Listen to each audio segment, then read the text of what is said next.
startups in India who stand the test of time and sustain in this ever-changing world.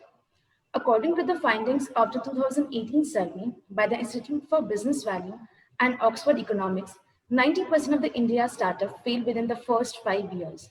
So, how to stay competitive, how to be disruptive, and how to be persistent and committed to growth? To answer all these questions, today we have with us on a special video series by eCell NIT Jamshedpur, Mr. Kumar Saurabh, who has mentored numerous entrepreneurs and early stage startups. He himself co-founded 2 startups. Welcome, Mr. Kumar. Thank you. Sir, you have mentored many startups, especially in the field of information technology and Internet of Things. What are the usual or typical mistakes you find young entrepreneurs make? So yeah, first of all, I'd like to thank NIT Jamshedpur and the eSale and specifically just with you for inviting me and giving me such a kind of offering to be a part of the student community out here. And if we come to your question, what are the typical mistakes when it comes to that is prominently done by any of the startups? Are is like so when it comes to the early stage startups and specifically when it comes to the first time founders, so most of the founders chase for the perfection in their product, and they somehow forget to develop the product itself and test the product itself, right? So all they will always chase for the perfection in the product, and they somehow forget that you cannot bring the perfection in any of the product, because building a product is a continuous life cycle kind of a thing, right? So a product cannot be perfect. Second mistake that I found is like, maybe you have a very good technical product, but all technical inventions or all technical products are not necessarily can be commercialized in the market. That is one of the things. Specifically, as you are from an technical institution, so these kind of mistakes are specifically done by the founder, those who are coming from the research and development domains. So they are so passionate about their product that they somehow forget about doing the market research, doing the customer research about their product. So just coming up with an idea is great, but at the same time, it's not you who is going to buy your product, but rather than you have to go and reach to the customers, so that your product can be sold, right? So most of the founders are known about their product, but they are not known about their customers. They do not know exact scenario in the market, right? And you do so much of hurry in perfecting your product, and during the perfection of your product, you are not paying attention to the customers. You are not you never done a test market, right? So a test marketing is very much important. Second, third important mistakes which I feel is commonly there in each and every startups is hiring and firing too fast, and not focusing on the right fit when it comes to hiring and building the team. So doesn't matter how good your product is, how big the market is, but if you do not have the right team with you, then it is going to be a total kind of a mess, right? Because it's not the product. I mean, product is not going to be sold independently or without the support of the team, right? So at the end of the day, it's the team who run the whole show, right? So yeah, so according to me, these are the commonly mistakes that prevail in any of the early stage startups. That was a great advice, Mr. Saurabh. First, the product will not be perfect at once. It is a continuous process. Right, Second, right. don't just focus on technical part, but also the marketing. Maybe your product is perfect, but it cannot be appropriate for the customer. So market research is a Definitely. must. And third, a team building. If we don't have a good team, then the product is gone. It was really, really So, wonderful. adding to this, most of times what happens when people start their startups, they always go and look out for the co-founders, right? And generally, it happens in the colleges. That, for example, you are a girl, you want to start something, so you will go and start talking with your friends, right? and eventually whomsoever will say yes, you will be onboarding them, right? But that's not how typically a co-founder should be onboarded in the startup. Rather than you should go and see what are your skills and what are the other skills that you need to run the whole show. And the skills those who are missing, you should go and find someone, maybe your co-founder, maybe someone you are hiring on the salary basis. But you always have to hire the people those who are complementing the core skills of the startup. Completely agree with you, Mr. Saurav. Yes. Mhm. You're also a mentor at Cannibal and part of Angel Investors Network. What are the most important things investors look for in a startup before investing? A futuristic idea is a must, as you already said. But what all elements are a must? So see, if we talk about the startup ecosystem, as a perspective of an investor, the one thing definitely everyone talks about is that you must have a very good idea. But generally, the typical investors, or 99% of the investors, definitely focus on the idea. But more than the idea, we guys focus on a team as a whole, right? Because a good idea with a bad team will be totally a mess. It is not going to succeed at all, right? But even a bad idea with a very good team can create amazing show, right? I mean, that can lead to the success. Sometimes we have also seen our in our whole startup ecosystems that a good team also pivoted their ideas, right? We have examples like Paperfry.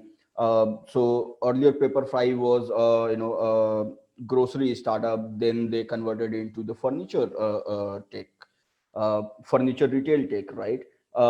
We have same kind of instances with Snapdeal and many other, right? So obviously there are three four things that any of the investor will look. Definitely the first thing is the idea. Second thing is the team, what kind of team structure you have and what kind of experiences and skills they are coming bringing on the board. Third thing is definitely a market size, a very good idea. But if that idea do not have any market size, why would someone invest, right? Because specifically when it comes to the VCs always look out for a great growth in the company, right? So they always will go with the startup those who have a pretty good growth scope, right? And growth scope in terms of exponential growth, that's what investors looks out when it comes to the startup investing, right? So idea, team, and a pretty good market size, that's what we go and look. Sir, the third question I wanted to ask you was from an angel investor's perspective and as a mentor to startups helping in fundraising. Do you think due to pandemic investors are reluctant to invest in specific sectors? Definitely. I mean, if I say that investors are not reluctant because of this COVID pandemic, it would be a total lie. I mean, definitely. And it's not just because of the COVID, the market changes a lot. Maybe this time the reason is COVID, but there is always a evolution that is, continuous going in the market. So investment theses or the investment perspective changes from time to time. And definitely when it comes to the current scenario, investors are more focusing on the technology driven businesses, technology driven startups. The reason being, if you are totally traditional, if you do not have any kind of technological aspect, how will you survive in a situation where world faces the lockdown kind of a situation, right? So you won't be able to do the businesses, right? I mean, we saw that the traditional businesses, traditional small scale SMEs, they had to shut their shop, right? The reason being they were not allowed to operate during these pandemic situations. But at the same time, every IT company, every technological company was running good, right? I mean, they were pretty good. They even made the profit. And this COVID has changed the perception of not doing the business, but also not just about the investors, but also about the business owners.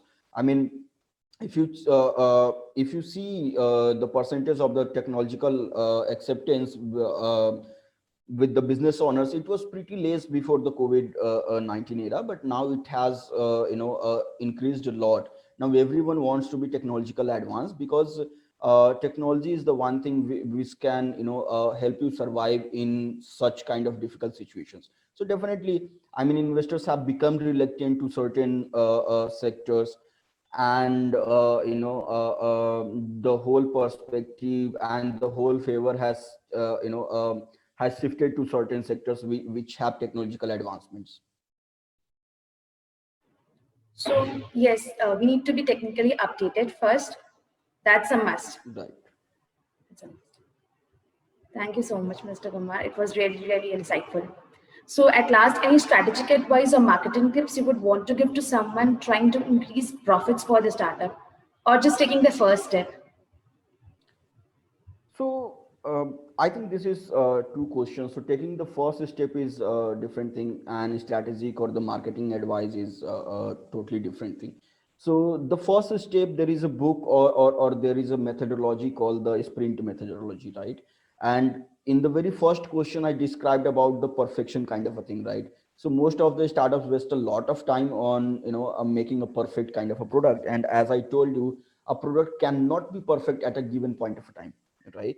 It may be perfect at this a moment, but it may not be perfect in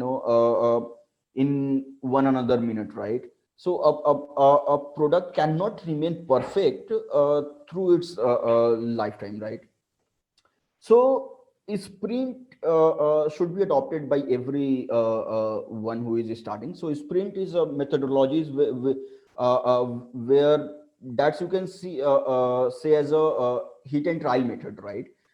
Where you build the product in small chunks, you go in the market, you test it. If you are getting a good response, then you build another block of that product, you again get into the market, and test that product, test that particular block in the market. If you're getting good response, then you are again building the another block. If not, if you are not getting the good response, then maybe you are getting the feedback, then you have to make the strategies, you have to evaluate your idea from the scratch again. Now second thing, you asked me about the marketing strategy or the growth strategy. uh, I think the good growth strategy is, most of the times, what kind of, one of the big mistakes that founders does is like they hire the team, and then they are totally, reluctant on the team. They are totally dependent on the team, right? So they want that they have hired someone and those person will be doing the sales, right? So these kind of founders are pretty far away from the customers, right? They do not understand their market, right? अगर हिंदी में अगर मैं बोलूं तो आदमी कहता है, अगर कमल आपको चाहिए तो आपको कीचड़ में खुद उतरना पड़ेगा, right? You cannot expect a person who does not know cooking at all to run a good restaurant, right? Because at that time you have to hire a single person for everything, right? For every other work you have to hire someone, for every other cuisine you have to hire someone, and then even you won't be able to evaluate the quality of the work of your employees, right? So I suggest every startup founder must work at the ground for a couple of years, or at the early stage, right? So that you know your product, you know what kind of strategies are actually working, what kind of strategies are not working at all. Second thing, what kind of feedback that you are getting from the customers, even though maybe possible that your products are getting sold, but there are a lot of other feedbacks that are coming from the customer side, which is truly and most useful for the development and improvement of the product, right? So this thing I think works a lot. So I always suggest my mentees, or whomsoever I came in contact, and if they ask for one advice, I always say that please focus on the product, please focus on the market and your customers, because customers are the king eventually, right? It doesn't matter how good your products are, if your customers are not satisfied, you will be out of the market in one night, right? The good growth and marketing strategies is one of the favorite for every marketer is knowing your customer base, right? That was a So golden advice, sir. You gave us so many tips and tricks, which are really wonderful for an entrepreneur. Thank you, first of all, for accepting our invitation. no, This was an insightful conversation. Really, I'm really glad you agreed for the interview. Thank you so much. thank you, Jasmine.